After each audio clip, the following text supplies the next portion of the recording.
আমরা যখন মিউচুয়াল ফান্ডে ইনভেস্ট করি তখন একটা লুকানো খরচ থাকে জানেন। এটা কিন্তু আমাদের লাভের একটা অংশ চুপি চুপি কেটে নেয়। প্রথম প্রথম হয়তো বোঝাই যায় না, কিন্তু লম্বা সময়ে এর এফেক্টটা বিশাল।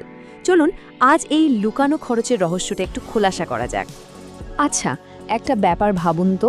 একজন ইনভেস্টর আশা করলেন যে তার ইনভেস্টমেন্ট থেকে 15% রিটার্ন আসবে, কিন্তু বছর শেষে গিয়ে দেখলেন অ্যাকাউন্টে এসেছে মাত্র 12%। একটু অবাক করার মতোই, তাই না? প্রশ্ন হলো, এই মাঝখানে 3% গেলটা কোথায়? চলুন আজ এই ধাঁধার উত্তরটাই খোঁজা যাক।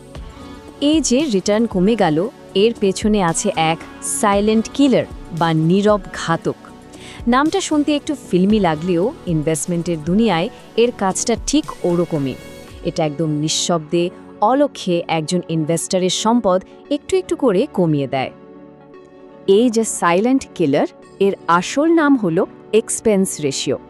ব্যাপারটা খুব সহজ। ধরুন রেস্টুরেন্টে খেতে গেছেন, বিলের সাথে একটা সার্ভিস চার্জ যোগ হয়ে আসে না? এটাও ঠিক সেরকমই। আমাদের টাকা ম্যানেজ করার জন্য ফান্ড হাউস প্রতি বছর একটা ফি নেয়, আর এই ফিটা আমাদের মোট ইনভেস্টমেন্টের একটা পার্সেন্টেজ হিসাবে কেটে নেওয়া হয়। এখন প্রশ্ন আসতেই পারে, এই টাকাটা যায় কোথায়? দেখুন, এই ফি দিয়ে অনেক কিছুই করা হয়। যেমন ধরুন, যিনি ফান্ডটা ম্যানেজ করছেন, মানে ফান্ড ম্যানেজারের স্যালারি, রিসার্চ টিমের খরচ, অফিসের কাজকর্ম চালানোর খরচ, এমনকি ফান্ডের মার্কেটিং বা প্রচারের খরচও এর মধ্যে ধরা থাকে। সোজা কথায়, ফান্ডটাকে ঠিকঠাকভাবে চালানোর জন্য যা যা দরকার তার সব খরচই এই ফি থেকে মেটানো হয়। আর সবচেয়ে মজার ব্যাপার কি জানেন? এই ফিটা আমাদের আলাদা করে পকেট থেকে দিতে হয় না। প্রতিদিন ফান্ডের যে মোট ভ্যালু থাকে, যেটাকে আমরা নেট অ্যাসেট ভ্যালু বা এনএভি বলি, সেখান থেকে এটা অটোমেটিক্যালি অল্প অল্প করে কেটে নেওয়া হয়। ফলে আমরা বেশিরভাগ সময় টেরই পাই না যে আমাদের টাকা কাটা যাচ্ছে। আর ঠিক এই কারণেই এটা এত বড় একটা সাইলেন্ট কিলার। চলুন এবার একটা বাস্তব উদাহরণ দিয়ে দেখি। এই যে ছোট্ট একটা ফি, এটা লম্বা সময় গিয়ে কতটা বড় ক্ষতি করতে পারে। আমরা 20 বছরের একটা কেস স্টাডি দেখব, যেটা দেখলে পুরো ব্যাপারটা জলের মতো পরিষ্কার হয়ে যাবে। এখানে দুটো ফান্ড আছে, ফান্ড এ আর ফান্ড বি। ধরুন দুটোতেই 10 লাখ টাকা করে 20 বছরের জন্য রাখা হলো, আর দুটো ফান্ডই বছরে 12% করে রিটার্ন দিচ্ছে। সব কিছু এক, শুধু একটাই পার্থক্য। ফান্ড এর এক্সপেন্স রেশিও 0.5 আর ফান্ড বি এর 2.0%, কিন্তু ফলাফলে আকাশ পাতাল তফাত। 20 বছর পর ফান্ড এতে টাকাটা বেড়ে দাঁড়িয়েছে প্রায় 96 লাখ, আর ফান্ড বিতে মাত্র 80 লাখ। ভাবা যায়? এই চার্টটা দেখুন, পার্থক্যটা চোখে পড়ার মতো। বাঁদিকের বারটা হলো কম ফিয়ের ফান্ড, আর ডান দিকেরটা বেশি ফিয়ের। আরে বাবা, মাত্র 1.5% বেশি ফিয়ের জন্য রিটার্নে এত বড় একটা গ্যাপ! এই ছবিটাই পরিষ্কার বলে দিচ্ছে যে একটা ছোট খরচ সময়ের সাথে সাথে কি বিশাল প্রভাব ফেলতে পারে। পার্থক্যটা কত হলো তাহলে? পুরো 16 লাখ টাকা। হ্যাঁ, ঠিকই দেখছেন। শুধু একটু বেশি ফি দেওয়ার জন্য 20 বছরে একজন ইনভেস্টরের সোজাসুজি 16 লাখ টাকার লোকসান। এই একটা সংখ্যায় বুঝিয়ে দেয় যে এক্সপেন্স রেশিও জিনিসটা আসলে কতটা পাওয়ারফুল। দেখুন, আসল ক্ষতিটা কিন্তু শুধু এই 16 লাখ টাকা নয়, এর চেয়েও বড় ক্ষতিটা হচ্ছে ভবিষ্যতে। কারণ যে টাকাটা প্রতি বছর ফি হিসেবে কেটে নেওয়া হচ্ছে, সেই টাকাটা তো আর ইনভেস্টেড থাকছে না। ফলে ওই টাকার ওপর যে চক্রবৃদ্ধি হারে লাভটা আসতো, সেটাও হাতছাড়া হয়ে যাচ্ছে। মানে এটা কম্পাউন্ডিংয়ের পাওয়ারটাকেই কমিয়ে দিচ্ছে। তাহলে এখন প্রশ্ন হলো, এই নীরব ঘাতকের হাত থেকে বাঁচার উপায় কি? আছে, উপায় আছে। এর সবচেয়ে সহজ আর কার্যকরী উপায় হলো ডাইরেক্ট প্ল্যান আর রেগুলার প্ল্যানের মধ্যে পার্থক্যটা বোঝা, আর তারপর সঠিক প্ল্যানটা বেছে নেওয়া। ব্যাপারটা খুব সিম্পল।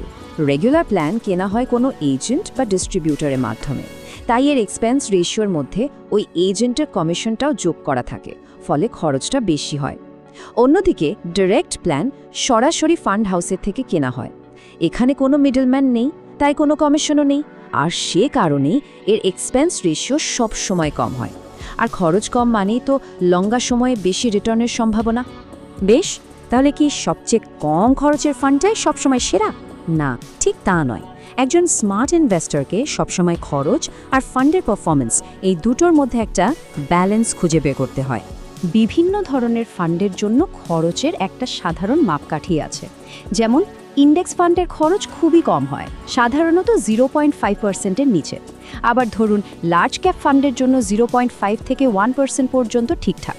আর মিড বা স্মল ক্যাপ ফান্ডের ক্ষেত্রে 1 থেকে 2% খরচও কিন্তু যুক্তিসঙ্গত ধরা হয়।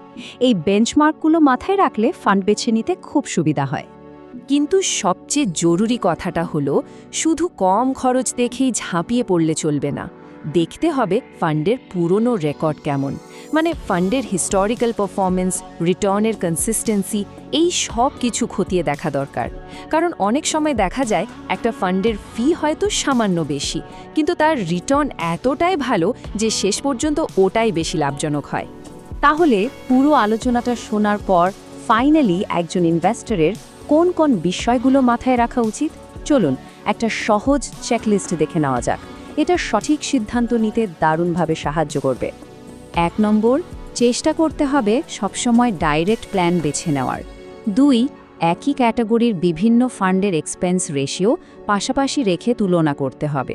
3, যে ফান্ডটা পছন্দ হচ্ছে তার খরচটা বেঞ্চমার্কের মধ্যে আছে কিনা সেটা মিলিয়ে দেখতে হবে। আর 4 নম্বর এবং সবচেয়ে গুরুত্বপূর্ণ, ফান্ডের লম্বা সময়ের পারফরম্যান্স অবশ্যই ভালোভাবে খতিয়ে দেখতে হবে। একটা কথা কিন্তু মাথায় রাখতেই হবে, মার্কেটের রিটার্ন আমাদের হাতে নেই, কিন্তু খরচাটা আছে।